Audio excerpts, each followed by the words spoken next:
The caped baldy, who's just a hero for fun, makes his triumphant return this April for One Punch Man Season 2. Produced by a new animation studio, JC Staff, the visuals in this season will definitely undergo obvious changes. But today, we're going to talk about the story, and FYI, there will be major spoilers for One Punch Man Season 2 in this video. At the end of Season 1, the Hero Association called upon all of the S-rank heroes to assemble and fight off an impending alien invasion. Boros, the leader of the Galactic Pirates, was defeated at the hands of Saitama, and a new arc of the story begins. This time around, we will be introduced to the Monster Association. This arc is vastly longer than Season 1 in terms of story. While Season 1 encompassed 37 chapters of the manga is currently at chapter 104 for the second arc, and still counting. There are two main antagonists in the Monster Association arc,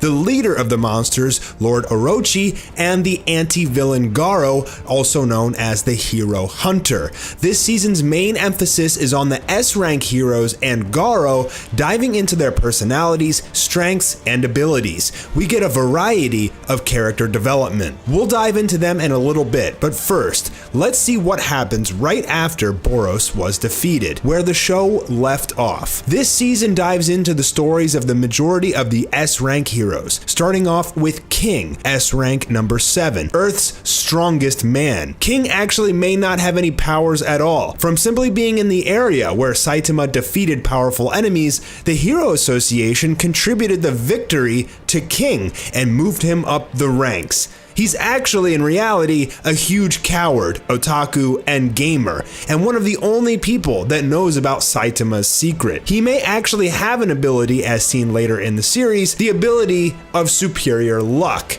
Somehow, King is always able to escape or disarm any situation that comes his way and maintain his image as the world's strongest man. King and Saitama become friends and play video games together, giving a hilarious dialogue between the two. All of this, without a doubt, will go down in episode 1 of Season 2 as we get the interactions between Saitama and King. As recently released in PV number 2 for One Punch Man Season 2, we can see these side-by-side comparisons and the similarities between the manga and the anime. It seems like they're going to be following the manga down to a T. Next, we're introduced to Garo, the former disciple of Bang, also known as White Fang. Garo gained tremendous power training under Bang, but eventually turned against him. While Garo is not as strong as his master, he shows more potential for growth and gets stronger throughout the season. The initial introduction to Garo is brief, but will be expanded on in detail later in the season. As we know from his entrance, he's a human that considers himself a villain. Saitama has a run-in with Fubuki, aka Blizzard, the younger sister of Tatsumaki, aka Tornado,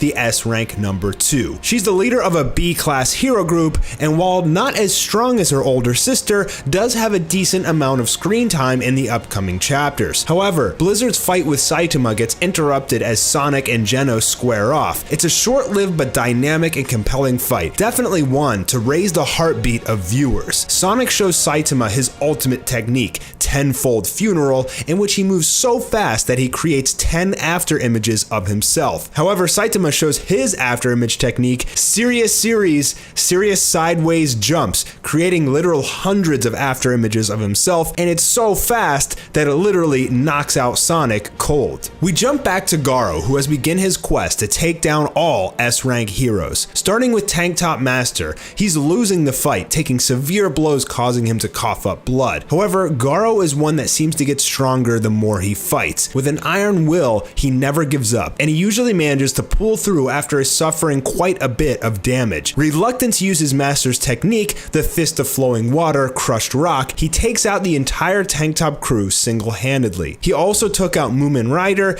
and Charanko, Bang's white belt novice and only pupil that's left. In the hospital, Charanko asks Saitama to take his place in a super fight tournament of martial arts, as the winner will receive $3 million, or possibly that could be yen, which will come out to around $27,000. Saitama goes out to buy a wig so he can impersonate Chiranko for the tournament and bumps into Garo, who just made quick work of a few A-class heroes. It doesn't turn out too good for Garo. Next, we're introduced to Metal Bat, S rank number 15, whose meal is interrupted by the monster Junior Centipede. In this arc, there are 3 centipedes, Junior, Senior, and Elder. He makes quick work of Junior, and then Senior bursts out of the ground. Metal Bat is an interesting character who at first glance seems like nothing special, but the more damage he takes, the stronger he gets. He defeats Senior Centipede, and then Elder Centipede appears. Elder Centipede was only ever defeated once in battle, and it was by the number 1 hero,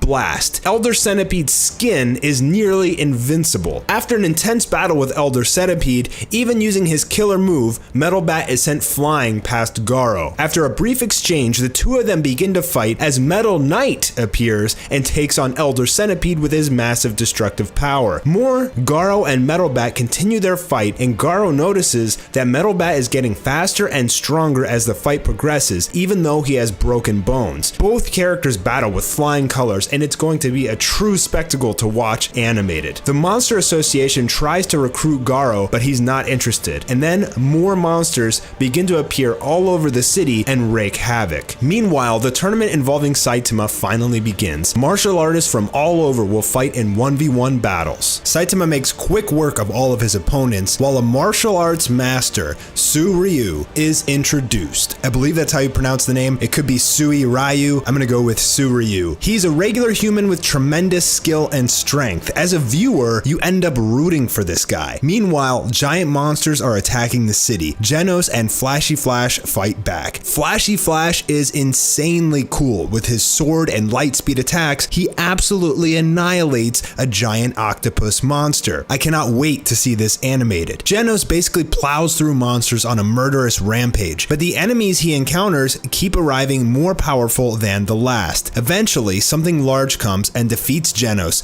after he's already in his weakened state. Meanwhile, we get to see a few more S-rank heroes in action. Child Emperor, Pig God, and Drive Knight. Pig God seems to be immune to damage, and he literally eats his opponents. And then we see Watchdog Man, who is sitting on a large pile of defeated monsters. Watchdog Man is incredibly strong, and Garo wants to fight him. Meanwhile, the Monster King is finally revealed, a massive titan that can make monsters if someone eats his monster cells. It provides the human who ate it with incredible strength and abilities while turning them into a monster. It's very similar to the cursed seal in Naruto. While all of this is going on, the tournament with Saitama is in the finals. Saitama vs Suryu. We get some unbelievable art from Yusuke Murata as he artistically displays the powerful kung fu from Suryu. However, even though Suryu is an incredibly tough human, he's no match for Saitama. Obviously. Even so, Saitama gets disqualified for wearing a wig, but Suryu wants to continue fighting such a strong opponent. Suryu displays inhuman strength, breaking the entire arena with his punches. Saitama literally hits him with his butt, and that shatters the arena, and it sends Suryu flying out of the ring. Saitama, whose secret is out, runs away to avoid getting arrested, but then a large group of monsters appear in the middle of the arena. We're introduced to the gigantic and powerful Goketsu, the being that defeated Genos. Goketsu offers the martial artists an ultimatum: eat the monster cells or die. A few of them eat the monster cells and transform, while the rest fight for their lives. Suryu is confident that he can take on all these enemies and begins to fight. You can expect to fall in love with Suryu after all of this combat. Suryu has an intense battle with Goketsu, but ultimately he gets annihilated. Before he's about to die, Saitama shows up and makes quick work on the monsters that seemed impossible to beat for the regular humans. Saitama goes on to help the rest of the city, and he has some interior reflection. As usual, after everything that happened recently, he's felt nothing. I believe that this is where season 2 will end. We'll have an introduction to Garo, the Monster Association, King, and the tournament, and a bunch of the S-class heroes. I think season 3 will continue the Monster Association arc, displaying more epic battles with the S-rank heroes, Garo, and the Monster King as the heroes get closer and closer to him. If you like this video, please leave a thumbs up, and if you want me to continue this series and show you what to expect from season 3, which probably won't be a few years from now, I can go ahead and continue this summary of the One Punch Man manga. Thanks, and I'll be catching you soon for another video.